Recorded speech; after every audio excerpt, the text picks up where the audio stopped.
entrepreneur, vous souhaitez créer ou développer votre entreprise, Yoonu Jambar est conçu pour vous. À travers cette émission, nous irons à la rencontre de chefs d'entreprise et d'experts dans le domaine de l'entrepreneuriat qui nous partageront leur parcours et leur expertise. Également, ces derniers répondront à toutes ces questions qui vous taraudent l'esprit et vous donneront des conseils utiles pour le développement de votre entreprise. Yoonu Jambar, votre nouveau rendez-vous sur le Rufisquois TV. À bientôt.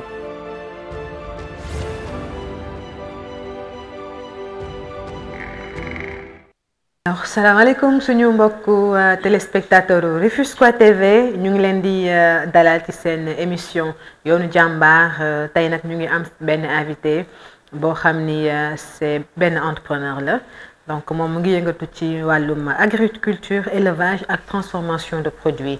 Elle se nomme tout simplement madame Zahra Ndoye nekk directrice Zahrouche Building waaye tamit nekk fondatrice de Omni Vision Group. Balaa ñuy def dara dañ koy bàyyi mu nuyu suñu téléspectateurs yi waaye aussi présenté wu. salaamaaleykum madame Zahra Ndoye. Aleykum salaam Awa. ñu ngi lay dalal di la bàyyi nga présenté wu si téléspectateur Rufisquois TV. Alors je me nomme Zahra Ndoye, directrice Zahrouche Building, fondatrice de Omni Vision Group. Omni Vision Group c'est une entreprise multifonctionnelle. bi nga xamante ne elle a comme but d'accompagner les jeunes dans les secteurs comme l'agriculture, l'élevage et la transformation. En même temps, je suis diplômée en assistant de direction. Donc l'entrepreneuriat, c'est ma passion. Voilà. C'était ça. Activité bi nu muy demee. Donc Omni Vision Group dafa nekk benn entreprise boo xamante ne benn groupement moo ko jox parce que on avait créé un groupe boo xamante ne y avait que des jeunes tous des entrepreneurs mais ku ci nekk yaa ngi yëngu ci jaay ñii ñu ngi ci transformation ñii nekk ci agriculture ñii élevage ñu ne pourquoi pas ñu lancer ñu créer benn entreprise boole leen ci ñoom ñëpp de ce fait ñi nga xamante ne tey bëgg nañ def transformation ñu utal leen ay formation ñi nga xamante ne bëgg nañ def élevage même chose comme l'agriculture aussi ñi nga xam ne tamit dañoo nekk ci jënd ak jaay ñu xool nañ leen di jàppale ba mën leen booster à ce que jaay bi nga xam ne ñoo ngi koy def ñu gis ci seen bopp donc but entreprise bi loolu la accompagner les jeunes dans tous les secteurs. D'accord madame Zahra donc su ma la déggee bu baax non seulement da ngeen di def entrepreneuriat da ngeen di def production waaye aussi da ngeen di def accompagnement jeunes yi maanaam da ngeen di former si agriculture élevage ak transformation de produits waaye bu ñu nee entrepreneuriat mënul nekk sans difficulté donc yéen est-ce que am nga ay difficultés particulières yoo xam ne nañ ko jànkonteel ci seen activité pour voilà képp ku bëgg a dugg ci activité boobu mu war a mën a am les informations nécessaires. D'accord comme toute activité rek. Y a difficulté te ku xam entrepreneuriat xam ne dafa metti tant que tu n'as pas la passion de l'entrepreneuriat mënoo ci nekk parce que di nga ci nekk pour le plaisir juste mais après bu fekkee ne passion boobu taxoon nga dugg ci amul ci li ngay def rek tôt ou tard da ngay bàyyi et ce qui jeunes bari loolu moo leen sonal. Parce que di nga gis peut-être man ma nekk ci benn affaire par exemple maa ngi nekk ci agriculture nga ne non man mën naa koy war nga ko mën a def bien sûr mën nga ko def mais est-ce que am nga gëm-gëm boobu c'est ça moo tax activité bu mu ci mën a doon balaa nga ci dugg na nga ci am bëgg-bëgg ak gëm-gëm sinon rek au final tu vas sombrer. D'accord si difficulté la ñuy nekk ba léegi si la ñuy des. dañuy gis ni ñuy def agriculture élevage ak transformation récolte ba semence ba production ba ca commercialisation dañuy am ay difficultés yéen ban la ci exactement ban difficulté ngeen di jànkonteel amaana da ngeen di yar ay mala ba ñu xaw a màgg tuuti ñu faatu wala ngeen comme élevage ginaar nga xam ñu bari dañuy naan risque la dañ ciy dugg ba pare après def seen opération après ginaar yi virus dal leen ñu faatu wala aussi mu nekk nga produit ba pare war a mën a jaay mais doo gis client boo jaay say produit ce produit donc yéen lan ngeen di jànkonteel en fait comme difficulté boo doon wax li seeni problème yi ngeen jànkonteel lan lay nekk. D'accord ñun déjà notre entreprise c'est une entreprise nouvellement créée donc pour le moment on ne fait que former. On ne fait que former, bien vrai que dans l'avenir, on envisage de trouver une ferme, du foyer, le chemin ni ginaar, des bœufs pour faire de lait bi ak yooyu noonu, agriculture bi yëpp, on envisage de le faire dans l'avenir, mais pour le moment, on ne fait que former. Et si on forme après, ñi ñuy former ñëpp après dañ leen di jëlaat au fait, parce que duñ la former rek bàyyi la nga dem. Day ànd ak suivi waaw mais pour le moment ci formation yi la ñu nekk bu ñu gisee ne formation yi formé nañ ay nit ba mu leer nañu carrément ils sont dedans ñu door a xuus ci li nga xamante ne mooy li ci des. D'accord su ma la déggee bu baax mooy ne instant bi yéen a ngi ci théorie vous n'êtes pas encore en train de pratiquer. Voilà yéen a ngi nekk théorie. Voilà. Donc après au fur et à mesure ngeen di def formation yi après beneen partie bi mooy da ngeen di commencer ngeen a pratiquer li ngeen di jàngal. Voilà. D'accord mais comme tout entrepreneuriat rek dafay am ay problèmes. Si. Donc ci biir formation yooyu ngeen di jox jeunesse bi ci biir apprentissage boobu noonu c'est pas sans difficulté donc yan difficulté ngeen di jànkonteel ci apprentissage boobu noonu. Bon difficulté yi ñu ci rencontrer lenn rek la mooy souvent avoir peut-être des formateurs pour nous accompagner parce que commencement tout début est difficile comme on dit tout début est difficile ñu ngi door a door certes am na lu fi nekk loo xamante ni peut-être mën nañ ci jàppandi le temps ñuy doxal bay gis suñu bopp parce que gis suñu bopp teel na déjà mais on a besoin surtout des formateurs pour nous aider à mieux accompagner jeunes yi nga xamante ne soxla nañ formation bi surtout ça c'est notre problème aussi difficulté on a un problème de matériaux donc on a besoin de matériaux pour certaines formations yi nga xamante ne ni ndaw ñu soxla nañ ko te nga xam ne ñooñu ñu ngi bootu suñu ginnaaw bëgg ñu jàppale leen donc côté boobu aussi xaw na métti tuuti ci ñun doole bi nekk gu fi donc soxla nañ ku ñu taxaw ci côté boobu loolu. D'accord donc comme principale difficulté. Voilà. Déficit de formateur. Voilà. Pour ngeen am formateur bu mën a ñëw prendre en charge. on en a déjà mais xam nga ça suffit pas parce que si tu as peut-être un nombre de 60 personnes derrière ñii lii lañ bëgg a def ñii lii lañ bëgg a def ñëpp mënuñu def benn formation bi ñii dañuy bëgg lii ñii bëgg lii ku ci mel ni Tata Aminata Ndiaye jeune féminine muy daam bu baax elle nous a bien accueilli l'autre jour bi ñu fa demee nañu carrément elle est prête pour nous accompagner donc ça aussi il faut qu'on le dise moom de s'est porté bénévole pour nous accompagner donc loolu c'est quelque chose mais ça suffit pas doyul déficit de formateur daal la d'accord déficit de formateur ngeen am parlant toujours de ces formations là yi ngeen di jox jeunesse bi c'est des formations payantes wala bénévolat la ak aussi professeurs yooyu noonu ngeen di wut ils seront payés wala bénévolat la ñu ñëw def si. bon donc dans un premier temps ñi ngeen di jël pour former leen ils vont payer pour se faire former ak dans beneen question bi aussi mooy par rapport aux professeurs est-ce que dinañ leen fay wala bénévolat la ñuy def. Bon comme la dame que j'ai citée tout à l'heure moom soxlawul dara franchement dinañu carrément si on a tout le matériel qu'il faut pour les formations moom elle est disponible à nous accompagner dans tout ce que nous faisons. Par contre il y a d'autres qui nous proposent de petites sommes et c'est normal car c'est pour en fait jënd li nga xam ne ñoom ñoo ngi koy soxla.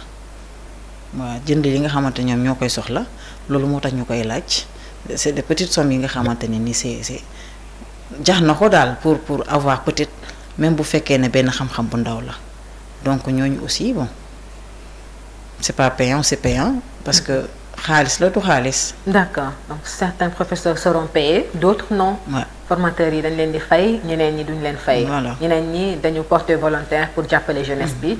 ñenn ñi aussi dañu ñëw pour voilà am un tant soit peu. boo xam ne mën nañ ci mën a résoudre seen problème aussi. parce que enseignement aussi c'est pas du nekk sans difficulté.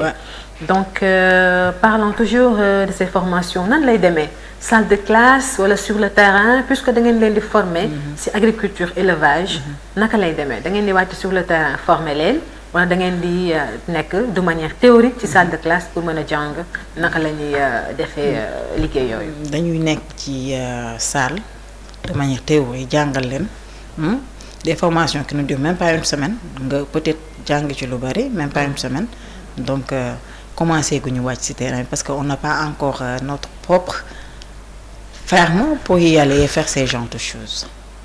D'accord, donc c'est des formations yoo xam ne ci salle de classe ngeen koy defee. Après bu ñu paree ñu mën a def pratique sur le terrain.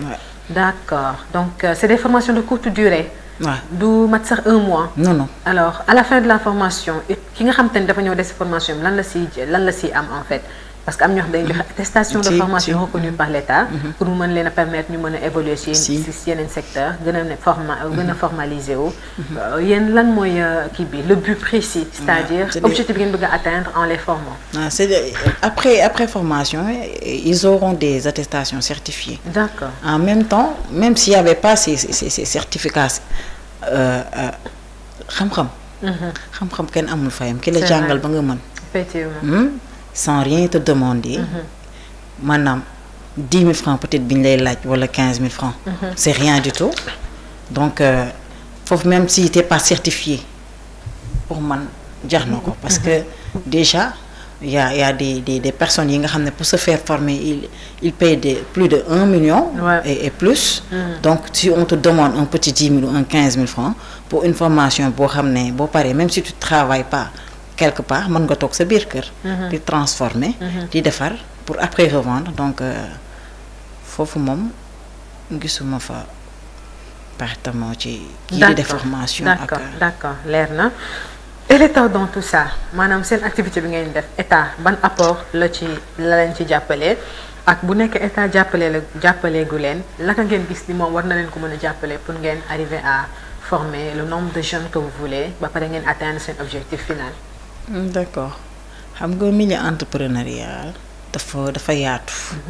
Et yàgg nañ nekk ci milieu bi mais on n'a jamais eu d'accompagnement dans quoi que ce soit et je dirais pas que ne xaaruñu accompagnement mais ce qui est sûr mooy ñun dañu pare pour maanaam di ko jaayante ba keroog état di gis na ne peut-être ñii war nañ leen mën a jàppale parce que on crée des emplois yoo xamante ne peut-être je dirais pas que l'État ne crée pas des emplois mais la jeunesse d'aujourd'hui a besoin de ça parce que liggéey amu fi certains jeunes te diront que voilà même quand je dépose duma am liggéey c'est pas parce que man j'ai fait l'assistant de direction que je dois forcément travailler dans un cabinet non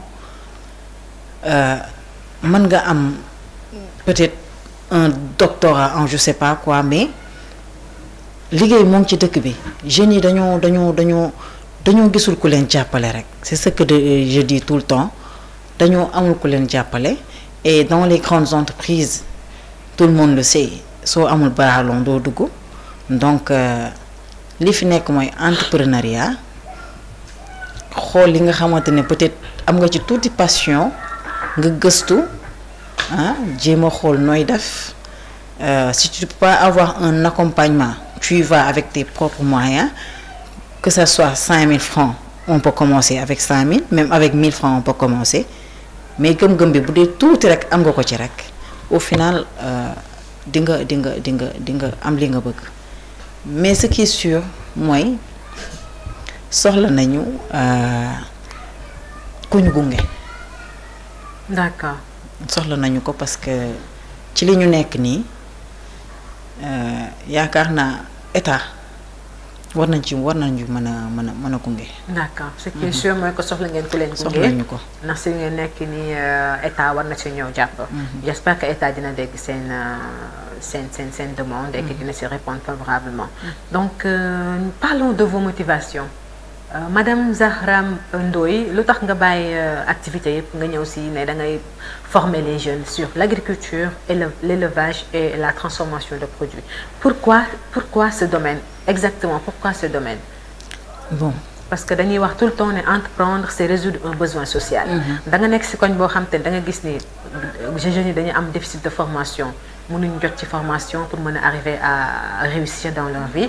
wala da nga gis ni benn constat la boo xam ne wala da nga gis ni dafa am ñoo xam ne dañ koy def nga ni yow tamit na nga évoluer si kii boobu wala da nga gis ni métier d'avenir la nga ni naa si dugg lan mooy say motivation. Déjà c'est un métier d'avenir. D'accord. Mais je vois que il y a beaucoup de personnes qui font la transformation aujourd'hui, beaucoup de personnes qui font l'élevage, beaucoup de personnes qui font l'agriculture. Mais du am aboutissement déjà parce qu'ils n'ont pas de formation bëgg nañ ko rek def ko te li ngay def peut-être souvent di nga soxla am ci tuuti benn xam-xam bi pour mën ci avancer moo tax on a pensé d'abord à former parce que. oui parce que même doguma la. même bu fekkee ni da nga am passion bi. il faut aller se faire former. Aussi. Pour nga gën a mën a dëgër. yaakaar naa ci domaine bi nga nekk. Voilà parce que dans les groupes que je regroupe dans les groupes yi nga xamante ni peut-être boot naa leen am na ci ñoo xamante ne mën nañ ko ñoo ngi koy def te franchement boo leen fekkee ñuy liggéey sa xol dafay sedd yow mën nga ko tu as tout par exemple pour pouvoir peut-être vendre.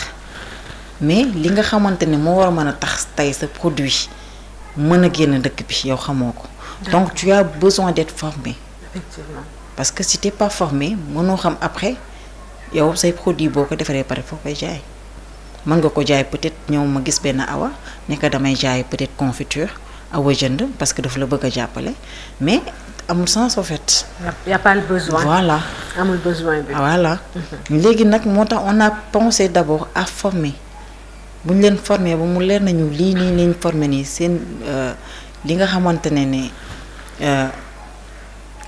li ngeen bëgg nekk na seen bopp xam ngeen bu ngeen paree fi ngeen di jaar pour avoir peut-être des papiers yoo xamante ne ni tey foo taxaw tey di jaay duñ ne la non yow sa produit mënul génn wala sa produit mënul dugg fii ak fii ak fii donc les formations après les formations si t'as pas les moyens de te créer une entreprise nous on peut te recruter. De ce fait on travaille ensemble weer bu deewee lu ñu am ñu bokk ko. si t'as pas aussi envie de travailler avec nous bon tu te crées ton entreprise mais n'empêche dinañ la continuer de suivre ba nga mënal sa bopp demal sa bopp. super di ngeen leen continuer di leen suivre. ba ñu mënal seen bopp voilà c'est intéressant alors sànq dama dégg say wax nga ni y a beaucoup de transformateurs yoo xam dañu nekk ci milieu bi ñu ngi transformer ay produits récolte ñu ngi semer après produire récolte après vente bi wala après ñu transformer produit bi pour mën ko commercialiser waat yéen lan mooy seen valeur ajoutée puisque c'est un milieu boo xam c'est un peu saturé lan mooy seen valeur ajoutée pourquoi man Awa su ma soxlaa dem bëgg ko ma former ci wàllum agriculture élevage ak transformation de produits ma war a mën a seeti Omnivision Group et pas les autres ONG wala entreprises yoo xam ñu ngi évoluer ci même chose lan mooy seen valeur ajoutée. parce que ONG yi mën nañ la former nga pare ñu jox la certificat après tu prends ton certificat tu rentres chez toi Omnivision Group bu la former ba pare ñun même si on peut pas t'accompagner avec beaucoup de peut-être de fonds mën nañ la jàppale à ce que nga taxawal même bu dee ndaw la une petite entreprise boo xamante ne nii di nga ci mën xëy tey jaay benn 500 francs jël 250 dugal sa poche ñun suñu différence avec les ONG peut-être avec d'autres entreprises loolu la on accompagne on forme on accompagne loolu mooy suñu innovation loolu lañ ci ñun on innove parce que duñ la former rek teg la. d'accord dafay am suivi. day am suivi kon au moment où yeneen ONG wala yeneen entreprise yi di évoluer transformation ñu ngi leen di former rek daal leen di bàyyi. yéen bu ngeen former nit ki du ngeen ko bàyyi mu dem. dañ koy suivre jusqu'à l'obtention satisfaction bu mu bëgg si activité boobu noonu. c'est intéressant te yaakaar naa ne bu ñu la déggee dinañ mën a ñëw adhérer si Omni Vision Group parce que li ngeen def c'est intéressant. alors maintenant nous allons parler des solutions wax nga sànq ay difficultés carence de professeurs carence de matériaux bi ngeen di soxla pour mën a def seen formation yan solution nga gis ni bu ngeen ko defee yéen à l'interne wala état bu ko defee dina leen mën a jàppale si seen activité yooyu mën a résoudre ces problèmes parce que certes vous n'avez pas besoin apport état bi au début da ngeen siy nekk ba ñu fekk si leen mais bu ngeen doon wax seen li ngeen soxla état lan lay nekk pour mu ñëw jàppale leen si solution bi. personnellement ñun suñu vision je dirais pas que en fait ñun liggéey rek la ñu gëm quoi. on peut pas dire que du ma ne xaaruñu dara ci état mais ñoo ngi ci li ñu nekk daal en tout cas ku ñu ci fekk see ñu xam ne fekk see nga ñu ci mais en tout cas ce qui est sûr mooy ñoo ngi liggéey te gëm nañ li ñu nekk di def donc d'accord des solutions mais ñoo ngi liggéey te gëm nañ ne dans ci kanam problème boobu dootuñ ko am parce que créer une entreprise pour créer quoi. On n'a pas créé Omni Vision Group juste parce qu'on a envie de le créer, non. Il y a des jeunes qui sont derrière, de braves jeunes. Yo xamanteni ku ci melni Maguette Diack, ku ci melni Aliou Silla, ku ci melni tay bon, je dirais Marie-Madeleine hein, et Madame Collé. Donc il y a toute une jeunesse derrière. te on y croit te gëm nañ ne d'ici 1 an 2 ans problème yooyu yëpp dootuñ ko am ñu ngi ci nekk ñu ci war a fekk si ñu si mais franchement on attend. D'accord donc avec ou sans l'appui de l'État yéen vous comptez voler de votre propre aile. Bien sûr ba am satisfaction si seen besoin yi ngeen am. D'accord machallah j'espère que avec le temps di ngeen mën a arriver à satisfaire carence yoo noonu ngeen am ci seen entreprise bi inchallah. Et j'espère aussi que état dina leen si kii parce que yéen a créé aussi de l'emploi. bu ñu ko amee jël de toute façon. En tout cas on vous souhaite une très bonne chance. Merci. Alors ban conseil ngay jox ak orientation jeunesse bi. mais par exemple benn jeune bu bëgg évoluer ci milieu bu ngeen ni nekk agriculture élevage transformation de produits yan qualité la war a am moom ci boppam personnellement ban qualité la war a am ba mën a évoluer ci métier bi waaye aussi lan la war a def en fait bu weesoo moom ni mu war a mel. naka la war a mën a def pour évoluer wala aussi waaye aussi réussir si milieu bu ngeen nekk. de manière interne waaye aussi voilà lan la war a mën a def pour mën a évoluer ak réussir si entrepreneuriat d'une manière générale. particulièrement métier bi ngeen nekk. D'accord déjà il faut avoir la passion. La passion dans tout ce que l'on fait. Passion fu mu amul nag jarul ngay sonn. Aussi avoir la patience très important parce que mënoo ñëw tey rek. di compter wax 1 dem 9 c'est impossible. jëmbat garab tey mu sax tey amul fenn. donc te sax nag jeunes yi ma chérie léegi yeewu nañ. jeunes yi léegi yeewu nañ parce que quand je vois maintenant xale yu góor yi nga xamante ne peut-être autant ce qui leur plaisait c'est affaire de playboy genre ñu ngi def agriculture bu demee ba tey góor di def transformation. c'est que am na avancement bu rëy donc jeunes yu ci bëri ils ont juste besoin qu'on leur tend la main. jàppale leen tuuti rek. même si jàppale bi du forcer sax mais ils en ont besoin. parce que dëkk bi moo toll foofu. ils en ont besoin et ça hein vraiment état moo war a jël. ay motuwaay côté boobu noonu. Voilà. am na solo vu que dañoo yéex a door émission bi dañu lay bàyyi rek nga wax ce mot de la fin kontaan nañ ci conseil yi nga jox jeunesse bi il faut avoir la passion il faut aussi être patient pour mën a arriver à réussir si entrepreneuriat alors ce mot de la fin lan lay nekk. Sama mot de la fin je remercie ma très chère maman. Adja Seynabou Wade. di la jaajëfal yow ci invitation bi di kontaan ci toute l'équipe Jahrouche Building ak Omnivision Group di jaajëfal képp koo xamante ne tey gëm nga la femme que je suis. D'accord. Zahra la femme battante di bañ boobu am na ci ñoo xamante ni dañ maa gëm te yàlla rekk tax. Bon ñooñu maa ngi leen di sant aussi di leen gërëm di def un gros bisou à mes petites loulous c'était ça. D'accord merci beaucoup madame Zahra. Merci. Madame Zahra Ndoye la ñu amoon tey ci suñu émission yoonu jàmbaar di une émission entièrement dédiée à l'entrepreneuriat donc moom ngi nekk la directrice de Jahrouche Building waaye aussi nekk la fondatrice de Omnivision Group. mbégte leen doon am ak contentement di ko dalal ci suñu plateau di leen jox rendez-vous prochainement ci beneen numéro de votre émission yoonu jàmbaar ak beneen personnalité boo xamante ni dafa inspirant comme d'habitude à bientôt.